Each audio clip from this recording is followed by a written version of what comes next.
बिस्मिल्लाहिर्रहमानिर्रहीम। खातिन हज़रात, मैं हूँ अख्तर अब्बास और आप सबको मेरा सलाम पहुँचे। अभी चंद रोज़ पहले हमने अपने घर में रमज़ान की एक आखिरी इफ्तार पार्टी थ्रो की। इसमें जहाँ बहुत से मेरे मेहमान नए थे, कुछ पुराने थे, एक मेहमान कम थे। ये मेहमान अब्दुल खालिक साहब थे। इनसे मेरा ताल्लुक़ 20-25 साल का रोज़नामा नवाए वक्त में तब में था, और ये अपने छोटे बेटे वक़ार खालिक के साथ तशरीफ़ लाया करते थे। वक़ार खालिक उस वक्त 8-9 साल का था। बहुत उम्दा गुलकारी करता था। रेडियो पाकिस्तान पे, PTV पे, क्योंकि उन्होंने PTV अकेला ही था तो उसके नगमों की हर जगह धूम होती थी।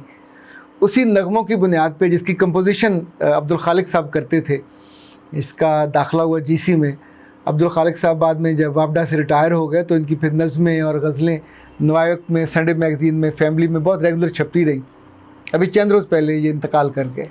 मैंने बतौर ख़ास उनके बड़े बेटे वकास से कहा कि आपने अपने तीनों भाइयों को लेके आना है, और इनफैक्ट ये भी अपनी उस मोहब्बत की एक्सटेंशन होती है जिसको आप याद रखते हैं। इफ्तारी से वापसी पे वकास ने अपनी फेसबुक पे जो जुमला लिखा वो भी बहुत दिल को लुभाने वाला था। इनफैक्ट उसने अपने एंगल से लिखा कि अपने अब्बा की मोहब्बत को ज़िंदा रखने वाले अंकल के यहाँ इफ्तारी पे गए। वो अपने बच्चों के साथ आए थे और खरबूजे लेके आए थे। ये जो ताल्लुक़ है निभाने का, ये चलाने का, ये आपको बड़ी राहत देता है। जो दूसरा नौजवान जिसका मैं ज़िक्र करना चाहता हूँ, उसका नाम सैयद गज़नफ़र अली है।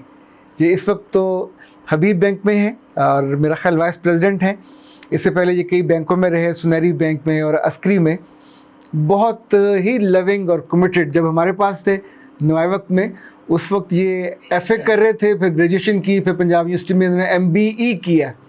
अच्छा, इन्होंने जब हम इफ्तारी से बाद सब लोग अपना तारुफ करा रहे थे और कोई ना कोई एक आध अच्छी बात कह रहे थे, तो इन्होंने एक गज़ल के चंद अशार पढ़े और मुझे मुखातब करके कहा कि मुझे चूँकि भैया जी कहते कि भैया जी आपके नाम, तो मैंने उससे वो गज़ल मंगवाई। मैंने कहा मैं आपसे शेयर करूँ।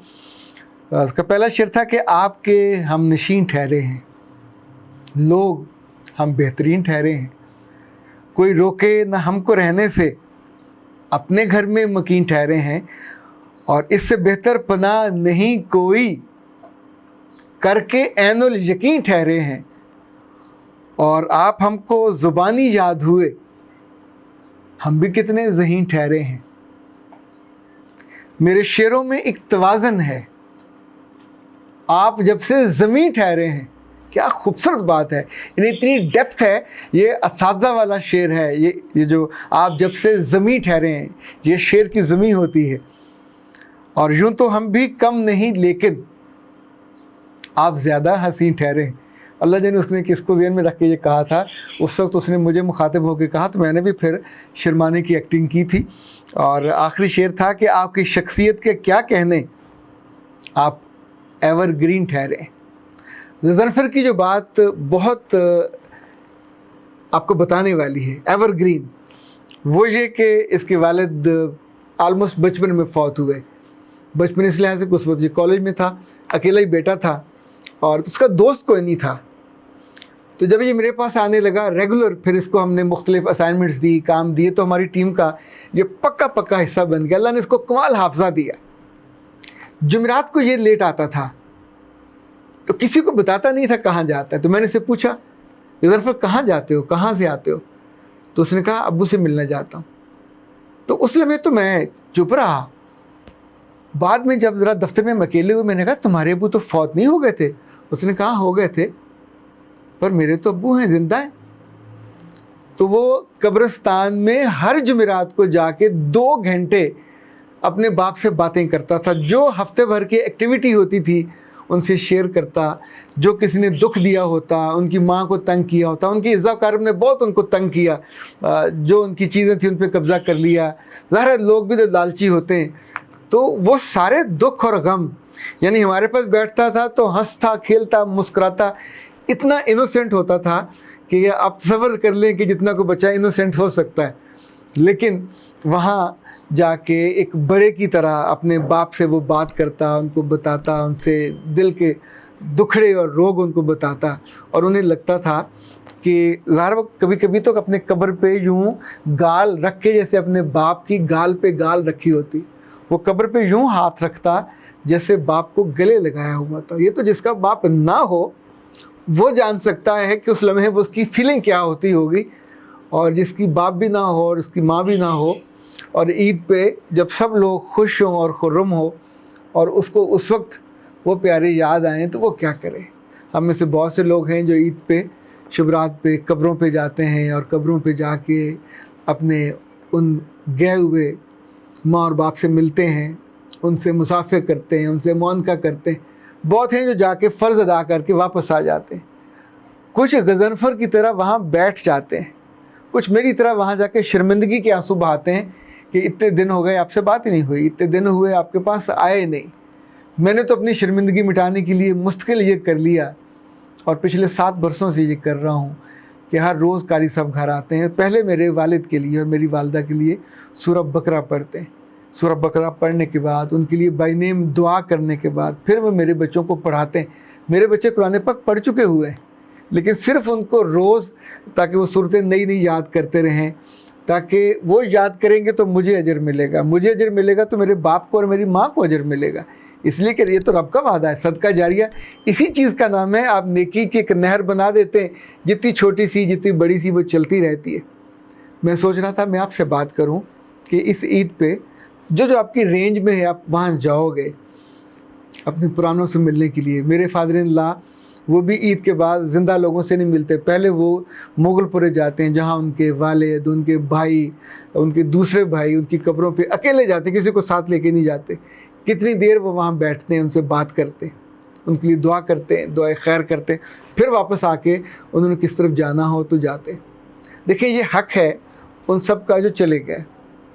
हम तो इतने भले हैं और इतने नादां हैं कि जिनके होते हुए सबसे ज़्यादा दावा हमें होता था कि मेरी माँ तो इसे मैं बहुत प्यार करता हूँ, और अब्बा जी को हम आमतौर पे चूँकि कहते कम है कि तुमसे भी प्यार है, पर माँ से तो प्यार के सबको दावे होते हैं। इतने बड़े बड़े, यानी माउंट एवरेस्ट इतने बड़े दावे होते हैं कि मैं माँ को और वालिदैन को इतना प्यार करता हूँ।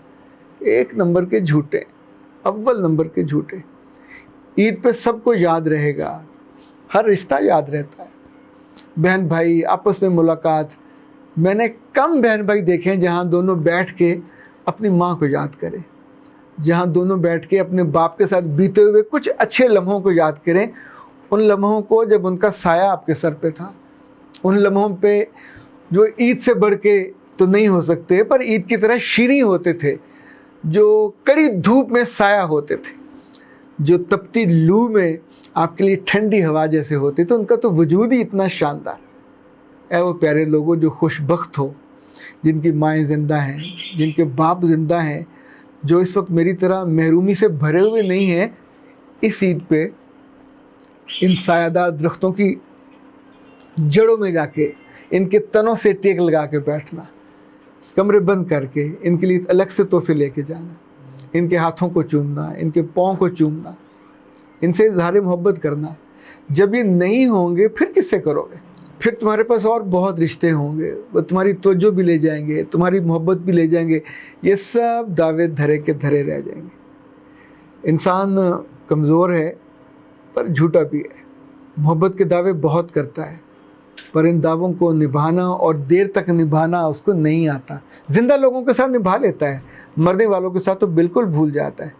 मैं तो जब भी सोचता हूँ और प्लान करता हूँ, अपने मरने की बाद की ज़िंदगी प्लान करता हूँ कि मेरे मरने के बाद मुझे कितने साल, कितने ज़्यादा साल याद रखा जाए, चाहे वो किताबें हों, चाहे ये वीडियो हों, चाहे ऑडियो हों।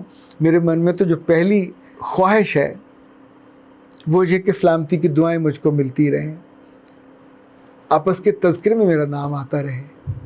मैं अपनी माँ का और अपने बाप का आपसे तज़किरा बतौर ख़ास इसलिए कर रहा हूँ कि जिनके पास नहीं है वो भी उनका तज़किरा करें, और ख़ास ईद वाले दिन करें, उस शाम करें, उस शब करें, खुशी के उस मौके पे। इसलिए कि अगर मैं फलदार हूँ तो इन सारे फलों का जो ज़्यादा अजर है, जो ज़्यादा असासा है, ये उन्हीं का है। Credit goes to them, credit goes to your mother, credit goes to your father. So इन प्यारों को जब जब आप याद रखोगे, आप एवरग्रीन होंगे, आप हसीन होंगे। اس لیے کہ ایور گرین لفظوں سے نہیں ہوتے، حسین لفظوں سے نہیں ہوتے، یہ تو جذبوں سے ہوا جاتا ہے، ایموشن سے ہوا جاتا ہے، خیالوں سے ہوا جاتا ہے، اس پیار کی شدت سے اور حدت سے ہوا جاتا ہے جو ہم اپنے پیاروں سے کرتے ہیں۔ آپ اپنے اندر اس پیار کو کم نہ ہونے دیجیے۔ اختر عباس کو اجازت دیجیے۔